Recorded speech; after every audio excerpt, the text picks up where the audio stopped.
Olá pessoal, sejam bem-vindos ao canal. Se você ainda não é inscrito, se inscreva, já deixa o seu like, que o caso de hoje é aquele da Darlie Routier.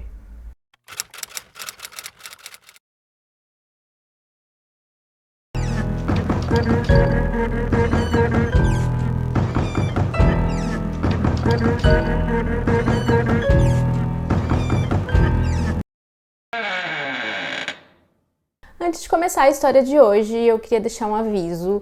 Eu sei que tem pessoas que são um pouco mais sensíveis a casos que envolvem crianças, e esse caso ele envolve duas crianças. Então eu já quero deixar esse aviso aqui no começo do vídeo. E eu tenho uma playlist feita especialmente para você, que é só de casos que não envolvem crianças. Então você pode clicar aqui e ver essa playlist. A Darlie, ela nasceu na Pensilvânia em 1970. Seus pais se separaram quando ela ainda era criança e eventualmente ela foi com a mãe e o padrasto morar no Texas.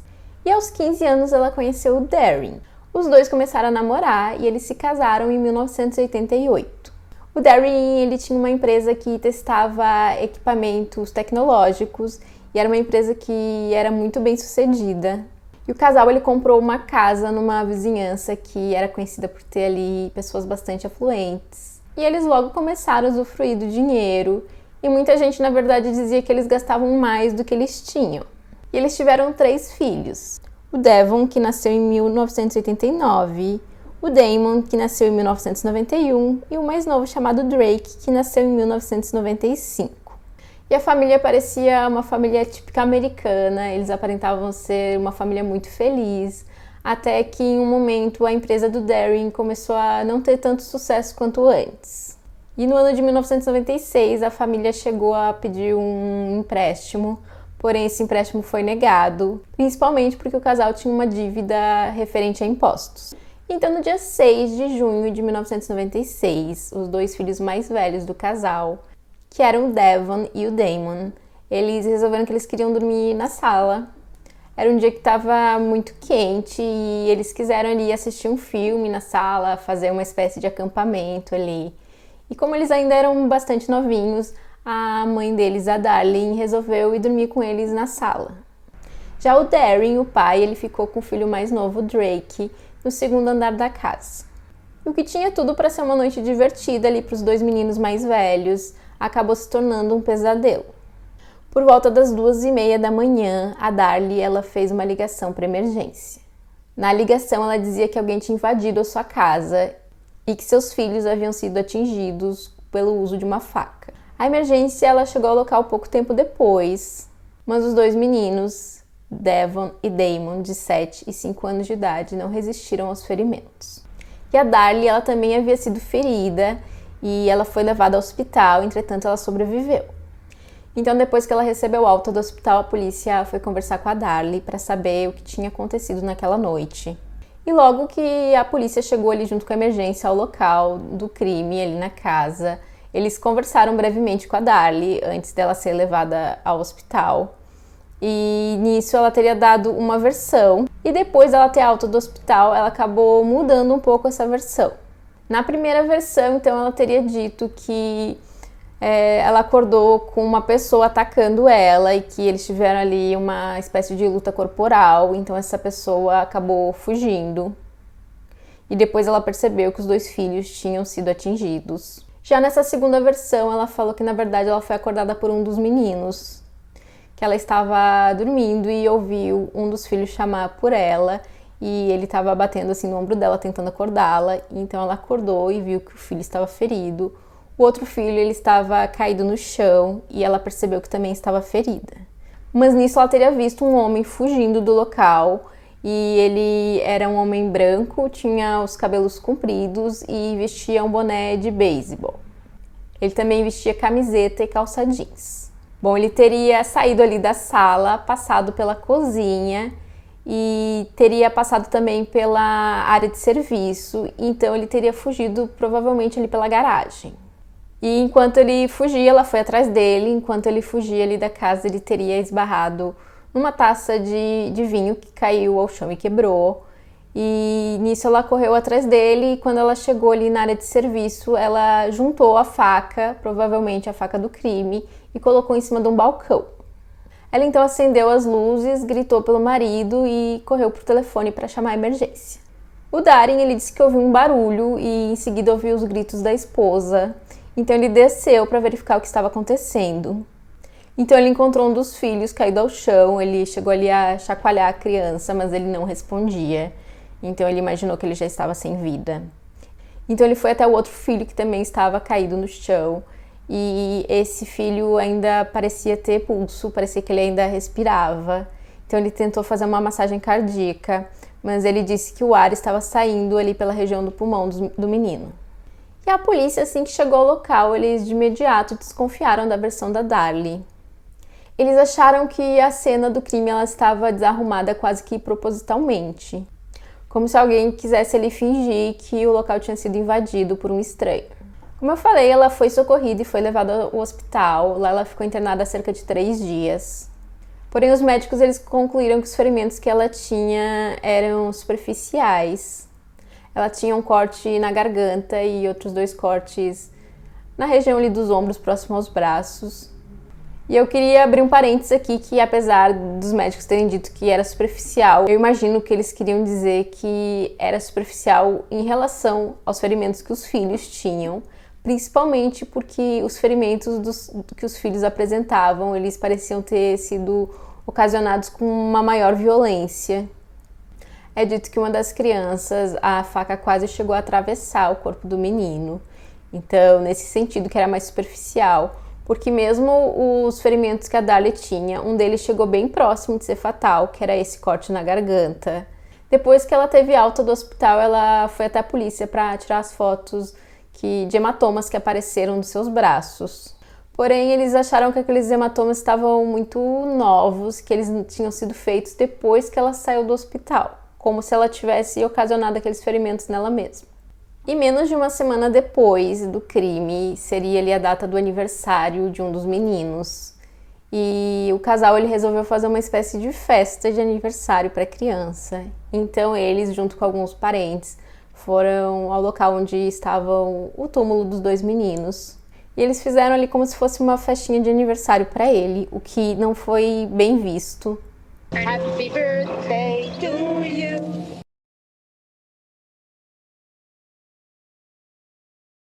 Bom, a polícia ela acreditava que não havia um intruso e eles encontraram uma meia que pertencia ao Darin a uma pequena distância da casa, ali próximo a um caixote de lixo de um dos vizinhos.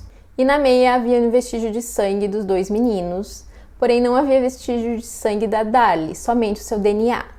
A polícia acreditava que ela teria usado a meia como uma espécie de luva e depois teria se desfeito ali da luva próximo à casa do vizinho para tentar se desfazer daquela evidência. Bom, a Darlie ela tinha dito que o invasor ele tinha passado pela cozinha e então atravessado a área de serviço, e lá ela teria encontrado a faca suja de sangue. E segundo a versão dela, o invasor ele teria saído correndo, então ele teria passado ali pela área de serviço correndo e provavelmente acabou derrubando a faca. Porém, a polícia ela analisou as gotas de sangue que tinham no local e elas não correspondiam a manchas de sangue que teriam sido feitas por alguém que estava correndo, e sim alguém que estava ou parado ou caminhando muito devagar.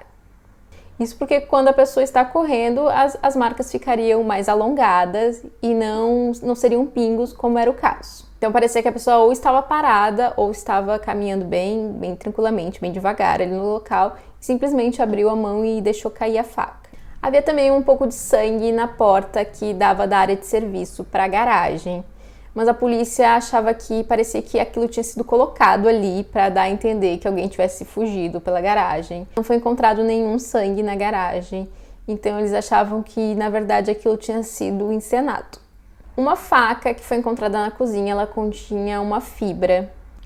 E eles acreditavam que essa fibra pertencia a uma tela que tinha sido cortada na garagem. E essa tela tinha sido cortada pelo lado de fora, como se o intruso tivesse cortado a tela para poder entrar na casa. Mas essa faca pertencia à família, pertencia ali à casa. Então o intruso ele teria que ter entrado de uma outra forma na casa, pego a faca, saído da casa, ido pelo lado de fora da garagem, cortado a tela para entrar novamente na casa. Então aquilo não faria o menor sentido. Como eu mencionei, a polícia de imediato desconfiou ali da desorganização da casa. Eles achavam que aquilo tinha sido encenado, tinha sido montado daquela forma. E inclusive a taça de vinho que eu falei que estava quebrada, eles acreditavam que não tinha como o intruso derrubar aquela taça acidentalmente quando ele estava fugindo. Isso porque essa taça ela ficava num móvel, que não sei se tem um nome específico, mas era um móvel próprio para colocar a garrafa de vinho e as taças. E então esse móvel ele tinha uma espécie de proteção, quase como assim um muro, digamos assim, que protegia ali as taças. Então não teria como ele ter derrubado a taça, ainda mais uma só, ele teria que ter derrubado o móvel todo. E era como se a taça tivesse pulado para fora do móvel. Outra coisa que também chamou a atenção foi que a Darlie ela estava descalça, então ela teria corrido atrás ali do invasor descalça. E como ele já teria quebrado a taça de vinho, é pouco provável que ela não tivesse nenhum ferimento nos seus pés. E quando foi averiguado, ela não tinha ali nenhum arranhão, nenhum ferimento. Então a polícia achou isso também bastante suspeito. E haviam marcas de sangue feitas pelo pé da Darlie. E essas marcas elas pareciam estar por baixo dos cacos de vidro da taça. Isso porque na taça em si não tinha nenhuma marca de sangue e também porque a Darlie não tinha machucado os pés naqueles cacos de vidro. E então isso não batia com a história dela porque supostamente ela tinha passado ali após a taça ser quebrada. A Darlie ela também disse que ela tinha colocado ali toalhas nas costas dos meninos, eram cerca de 5 toalhas, porém essas toalhas elas nunca foram encontradas. A polícia analisou todas as toalhas da casa e nenhuma delas tinha vestígio de sangue. E um dos socorristas, um dos primeiros a chegar ao local, disse que ele havia pedido para Darlie ajudar ele com um dos meninos que ainda estava respirando. E ele tinha dito para ela colocar a toalha nas costas do menino. Porém, ela não teria feito e ele disse que ela só ficou ali enxugando os próprios ferimentos. E segundo o mesmo socorrista, o menino nesse momento ele estava vivo, ele estava respirando e com os olhos abertos. A Darlie ela desmentiu essa versão do socorrista. Joias e outros itens de valor foram encontrados na casa, o que de certa forma descartava ali o motivo do crime ter sido um roubo. Inclusive, algumas joias foram encontradas bem expostas ali num balcão que ficava na cozinha. Então, eles acabaram descartando essa possibilidade. Então, 12 dias após o crime, a polícia prende a Darlie como suspeita de cometer os crimes contra os seus 2 filhos. E ela foi a julgamento no dia 4 de fevereiro de 1997. Uma das principais evidências apresentadas ali pela acusação foi uma camiseta que a Darlie estava usando no momento dos crimes. E essa camiseta ela tinha sangue dos 2 meninos na parte de trás da camiseta. E eles demonstraram que a única forma do sangue dos meninos terem ido parar na parte de trás da camiseta da Darlie era se ela tivesse ali se curvado para usar a faca contra os meninos. E o vídeo do aniversário foi mostrado no julgamento. E apesar de que depois do parabéns foi feita uma vigília de cerca de 2 horas ali junto aos túmulos, isso não foi mostrado no julgamento, foi mostrado apenas uma parte do vídeo em que aparecia a Darlie mascando um chiclete e ela estava jogando junto com a sua irmã, jogando um spray de espuma em cima do túmulo. Nesse momento ela aparecia ali sorrindo, parecia de certa forma descontraída e então as pessoas acreditam que isso teve uma influência muito grande na decisão dos jurados. E juntando isso com diversas divergências que tinham na versão contada pela Darlie, com a versão que a polícia conseguiu apurar, a Darlie acabou sendo considerada culpada. E ela foi sentenciada à pena capital por injeção letal. E mesmo após a condenação, muita gente tem dúvidas se a Darlie é mesmo a culpada por esse crime. Primeiro porque não tinha nenhum motivo aparente para ela cometer o crime. E durante o julgamento, a defesa ela tinha apontado alguns aspectos que iam contra a versão da acusação. E também é muito questionado porque praticamente só a Darlie foi considerada suspeita desde o início da investigação e eles acabaram não investigando mais ninguém. Nem mesmo o Darren, que era o marido da Darlie, e ele era um adulto que estava ali na casa, ele também não foi investigado. Apesar de que ele fez um teste de polígrafo, porém ele reprovou em todas as questões. Um especialista também demonstrou que aquele ferimento que a Darlie tinha no seu pescoço, ele teria que ter sido feito com a mão esquerda. e a Darlie ela era destra. E aqueles hematomas que surgiram posteriormente nos braços da Darlie, eles também não tinham como ter sido auto-infligidos.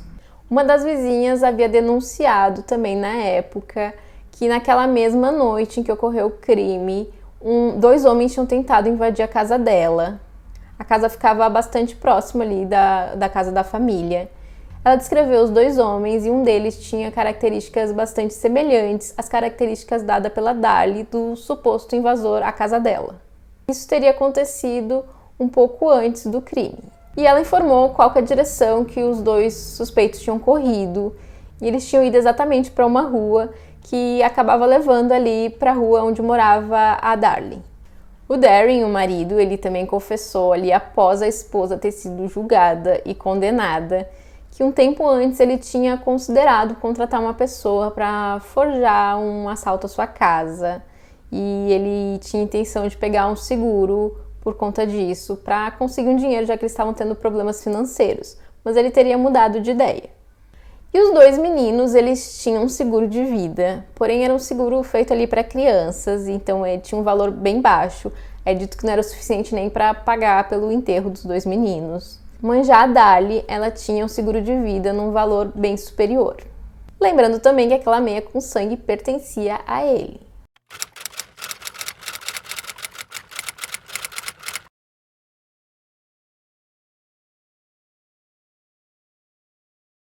O Darren, desde que a esposa foi detida e foi a julgamento, ele se manteve ao lado dela o tempo todo.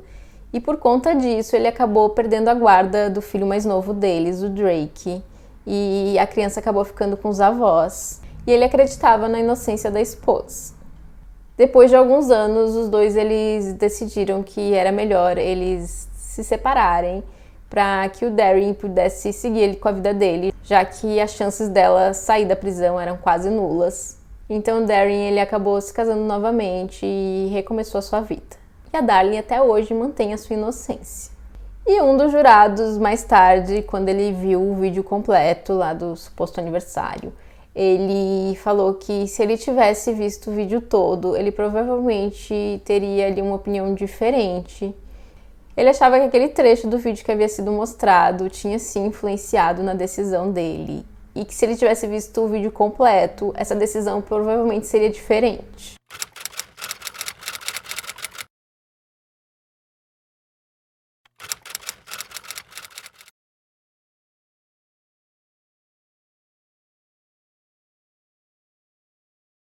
E é isso, quero muito saber a opinião de vocês sobre esse caso, se vocês acham que a mãe realmente tirou a vida dos dois filhos mais velhos, ou se vocês acham que ela é inocente, o que vocês acham que realmente aconteceu, quem que foi o responsável por esse crime.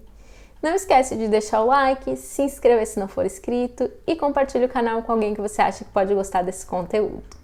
E até o próximo vídeo!